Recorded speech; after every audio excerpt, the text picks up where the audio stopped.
Har bir bola yoshligida avtomat xohlagan. Men ham har xil avtomatlarim bo'lardi, snayperskiy vindovkalarim bo'lardi va bugun biz kim bilan gaplashamiz bilasizlarmi?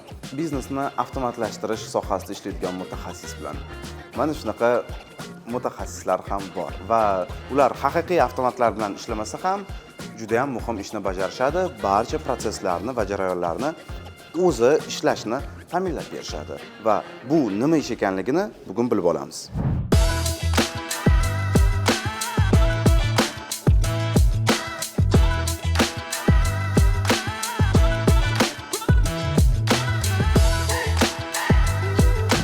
Assalomu alaykum. Assalomu alaykum. O'zingizni tanishtirib yuborsangiz. Ismim Azizbek, 24 yoshman. ERP kompaniyasida avtomatlashtirish bo'yicha mutaxassisman.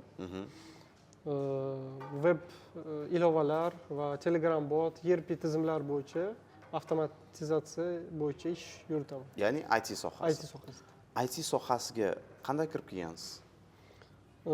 O'zi qiziqishim kollej paytidan boshlangan.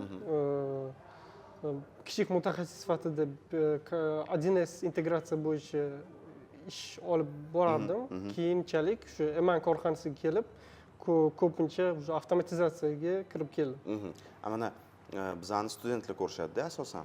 Ularga avtomatizatsiya bo'yicha mutaxassis deganda mana shu ishni qanaqa qilib tushuntirib bergan bo'lardingiz? Nima ish bu? O'zi avtomatizatsiya deganda, masalan, har kuni biron bir ma'lumotni qo'lda kiritadigan bo'lsangiz, o'sha ishni kod bilan avtomatik tarzda o'sha vaqtingizni tejash uchun, keyin samaradorlikni oshirish uchun shu avtomatizatsiya deb tushunamiz.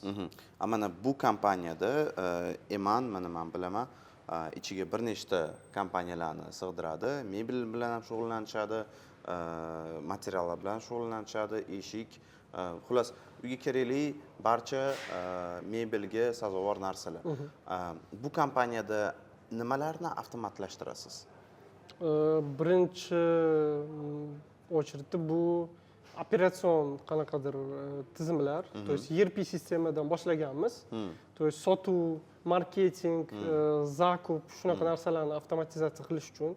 Keyin уже Power BI asnovasida har xil отчетlar, dashbordlar, keyin Telegram botlar, veb-saytlar, mana shular hammasi avtomatizatsiya shug'ullanadi.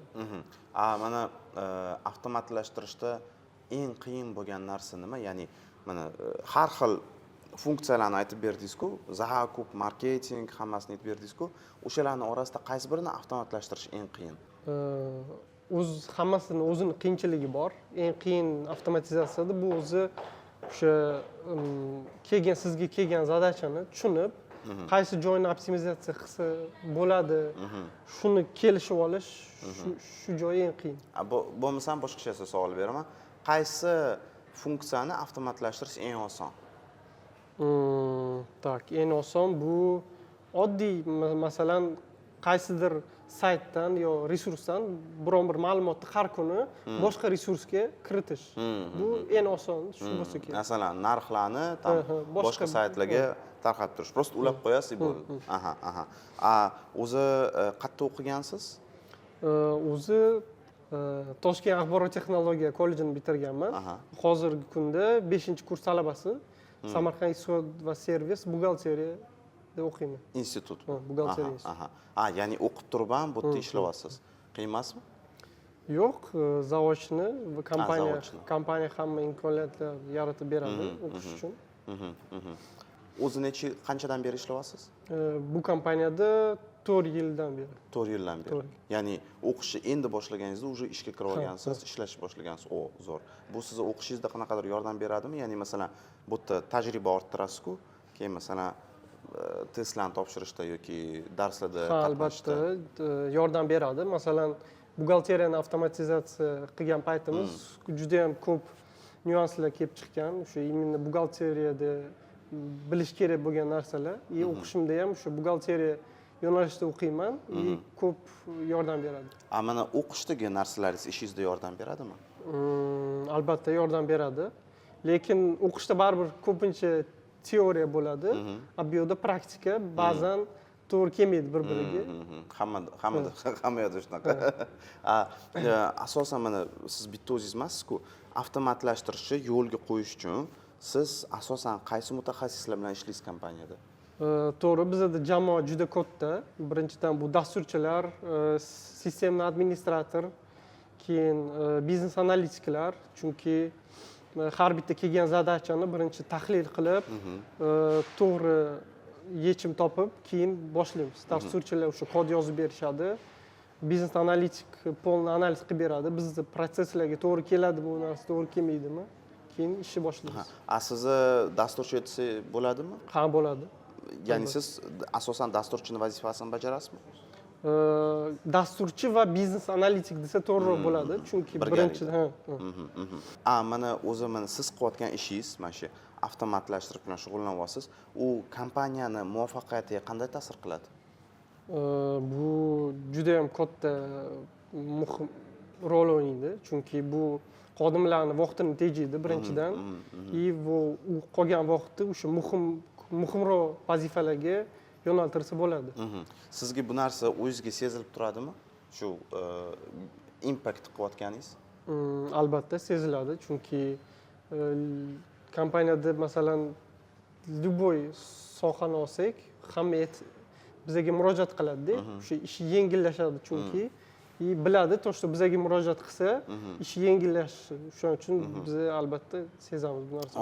Okey. Endi mana biz siz bilan hozir avtomatlashtirishda o'tiribmiz-da, aslida bu kelib nimadirlarni joy-joyiga qo'yish emas-ku, bu yerda qanaqadir metodologiyalar bor, texnologiyalar bor. Qanaqa usullar, metodlar va texnologiyalar ishlatilinadi sizlarning ishingizda? O'zi ITda ko'pincha Agile va Scrum degan metodologiya bor. Bu degani masalan bizga zadacha kelib tushadi и sprintga bo'lamiz. O'sha zadachani qanchadir vaqtda qaysidir qismini bajarish. O'sha bo'yicha iteratsiya qilib ko'ramiz, keyin ko'rsatamiz zaказчикka. Agar yoqsa, boshqa etapga o'tamiz. Yoqmasa, yana o'sha boshqatdan boshlayveramiz. Keyin CI/CD degan narsalar bor. U imенно kodni productionga jo'natish bo'yicha avtomatizatsiya. Shunaqa usullar ishlatiladi. Aynan qaysi tilda yozasizlar? Qaysi tillarni ishlatasizlar? Bizning kompaniyada ko'pincha bu Python juda ham mashhur hozirgi paytda bo'lgan, universal til hisoblanadi. Ko'pchilik ko'p zadachalarni yecha oladigan o'sha Python. Sizga ishlab turgan dasturchi sifatida savol bermoqchiman. Men yaqinda mana telefonda Instagramda Reels chiqardim. Telefonda ChatGPT yordamida, telefon yordamida o'yin yaratdim-da. Ya'ni mana shunaqa o'yin yaratmoqchiman, kodini yozib berdi, men ilovaga kiritdim rostdan ham o'yin yasab oldim. Oddiy bo'lsa ham o'yin yasab oldim. Ana o'sha payt shunaqa tasavvur paydo bo'ldiki, demak, dasturchilikda nol bo'lgan odam ham qanaqadir ishlarni bajara olar ekan degan xayolga keldim. Sizlarga ChatGPT qanchalik yordam beradi va qanchalik ko'p sizlar uni to'g'rilagani majbursizlar?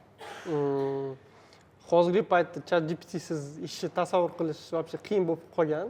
Albatta biz ishlatamiz. Masalan, biron bir qiyin masala kelib chiqsa, biz savol beramiz. Boshqa bir nazardan o'sha masalani ko'rishga yordam beradi-da. Boshqa anaqadan boshlashga. Boshqa rakursdan qaragan yordam beradi. Tushunarli. Mana kod yozib berganda u ko'pincha xato qanchalik ko'p to'g'rilagan to'g'ri keladi? Juda ham ko'p to'g'rilashga to'g'ri keladi, chunki hali qiyin masalalar uchun anaqa hali eplolmaydi. Tushunarli. Oddiy narsalarga bo'ladi. Tak bizning sistemada уже. Mana o'zi muvaffaqiyatli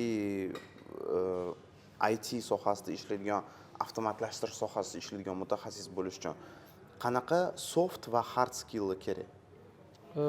Hard skill deganda обязательно bu bitta dasturlash tili, Python bo'lsa ham. Keyin har xil metodologiya, blok skema tuzadigan programma, Xmind, Microsoft Visio. Soft skill kelganda bu обязательно kommunikatsiya, analytical skills, shu Bitta narsani aniqlashtirmoqchiman-da. Mana men masalan men bu metodologiyalarni bilmayman. Shu siz aytib bergan metodologiyani. Bizani ko'rayotgan odamlar ham katta ehtimol bilan bilishmaydi.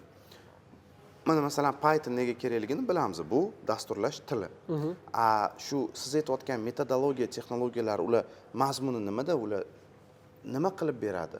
Ya'ni mana masalan kod yozishni bilasiz. Metodologiya, texnologiyalar nima uchun kerak? Nimani yechib beradi sizga? Именно o'sha siz yechayotgan masalani strukturasini to'g'irlab beradi sizga и tez yechish uchun yordam beradi. Masalan, qanaqadir oddiy misol keltira olasizmi? Masalan, birinchi zadachani tushunib olishingiz kerak. Keyin uni etaplarga bo'lishingiz kerak. Xo'p. Birinchi etap qaysi eng muhim narsa o'sha proyekt realizatsiyasida eng muhim narsa nimaligini aniqlashingiz kerak. Keyin o'shani realizatsiyasi ustidan ishlaysiz. И дальше mana shu etaplarni to'g'irlab beradi sizga metodologiya deganda. Demak, siz unga mana masalan qanaqadir mana biza mana bunaqa vazifani yechmoqchimiz deysizda, u sizga keyin mana shu vazifani yechish uchun qaysi bosqich birinchi bo'lishi kerak, qaysi bosqich ikkinchi bo'lishi kerak. Shunaqa desa ham bo'ladi. Oddiy tilda Plan tuzib aytganda beradi, shunaqa reja narsa. tuzib beradi. To'g'ri. Okey, tushunarli. O'zi mana hozir bizdan ko'rayotganlar o'ylab qolishi mumkinki, siz faqat xuddiki kompyuter oldida o'tirasiz va bo'ldi degan xayol kelishi mumkin. O'zi siz kabi dasturchini va IT mutaxassisni sohasida ko'proq kommunikativ skilllar muhimroqmi yoki texnik skilllar muhimroqmi? Ikkalasi ham muhim, chunki kommunikativ skilllar bilan birinchi bo'lib o'sha zadachani qabul qilib olasiz, jamoa bilan ishlashingiz kerak, hamma bilan til topib, kim etaplarni kelishib olib, keyin обязательно bu har skilllarni ishlatib o'sha kod yozasiz, keyin tez texnik zadание deymizmi, o'sha ish uchun ikkalasi kerak. Tushundim.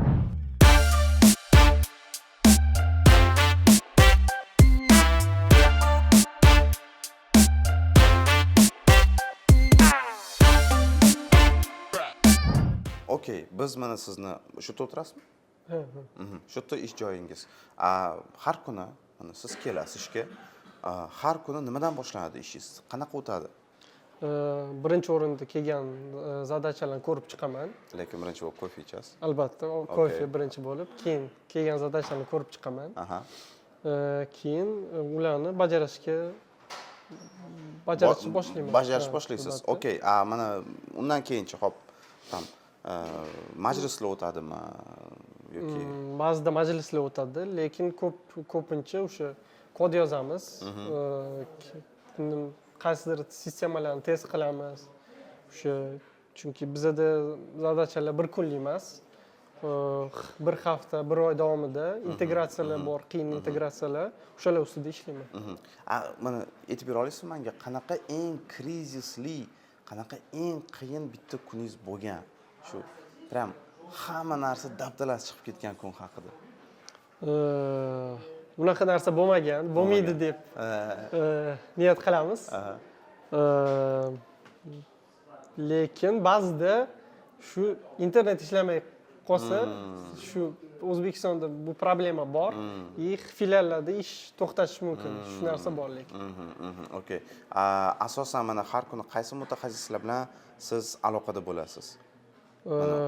Siz borsiz, ya'ni kimlar bilan siz muloqot qilib turishingiz kerakki, ish ketishi uchun? Dasturchilar bu albatta, server administratorlar va biznes analitiklar bilan ko'pincha muloqot qilamiz.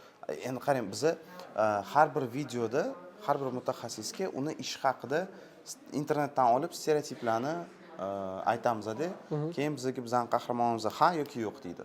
Hozir men sizga siz haqingizda stereotiplarni o'qib beraman. Siz ha yoki yo'q deysiz. Okey. Avtomatlashtirish faqat katta kompaniyalar uchun kerak, kichik bizneslar uchun foydasi yo'q. Yo'q. Kichik biznesga ham albatta bu kerak narsa. Hattoki haligi ostanovkadagi do'konga ham. Vaqtni tejash uchun, masalan, avtomatik qanaqadir sistema qilib qo'ysa, klient o'zi o'zini обслуживать qilsa bo'ladi. Okey, zo'r. IT jarayonlarini avtomatlashtirish mutaxassisi faqat skript yozish bilan shug'ullanadi. Yo'q, unaqa emas. Chunki har bitta kelgan zadachani birinchi tahlil qilib, o'rganib chiqib, keyin skript yozishga o'tadi. Avtomatlashtirish barcha muammolarni hal qiladi va inson omili kerak bo'lmaydi. Yo'q. Baribir Baribir kerak bo'ladi. Chunki uni analiz qilish kerak. Har bitta kelgan zadachani, masalan, uni avtomatlashtirish bitirib bo'lmaydi. Shunaqa zadachalar bor. Shunaqalari bor, mana avtomatlashtirib qo'ydinglar, bo'ldi, tegmaysizlar. Bor. Masalan, shu narxlarni boshqa bir serverga oson qilish narsalar. oson narsa. Okey. Avtomatlashtirish mutaxassisi kod yozishni bilmasa ham bo'ladi. Yo'q, kod yozish eng muhim bu navik hozirgi kunda. Zo'r. Okey, stressiplar tugadi. Endi mana qarang, aytdingiz-ku, kompaniyasi qo'llab-quvvatlaydi deb. O'qiyapsiz, ularga imkoniyatlar yaratib beradi. Yana qanaqasiga qo'llab-quvvatlashadi bu kompaniyada? Mana yangi odamlar kelmoqchi bo'lsa. Manda juda ham ko'p team buildinglar o'tadi. Keyin masalan biron bir joyda o'qimoqchi bo'lsangiz, повышение kvalifikatsiya deymiz. Masalan, yo boshqa bir sport eventlarga qatnashish uchun любой shu anaqalarda quvvatlashadi. Hammasini qilib berishadi. Ya'ni masalan, agarda qaysidir matchga bormoqchi, chempionatga bormoqchi bo'lsangiz, tashkillashtirib berish. Zo'r. Mana sizni jamoangiz bilan o'zingizda hozir qanaqa maqsadlarni ko'zlamoqdasizlar? Ya'ni hozir kelajakda qanaqa bitta muhim, katta vazifalar turibdiki, sizlar unga takoy tayyorlanib, jangga tayyorlanyapsizlar.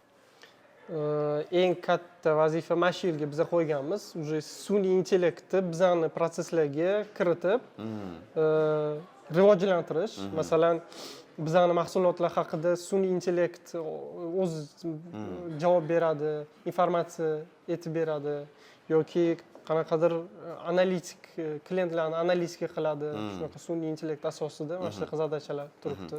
Va buni o'zingizlar, ya'ni tayyor sun'iy intellektni qo'shasizlarmi yoki sun'iy intellektni boshdan yaratish kerak bo'ladimi? Har xil vaziyatlar bo'ladi. Chunki ba'zida o'zimiz yaratishimiz kerak, chunki bizani produktni bilmaydigan sun'iy intellektlar bor. Biz tilni tushunmaydigan.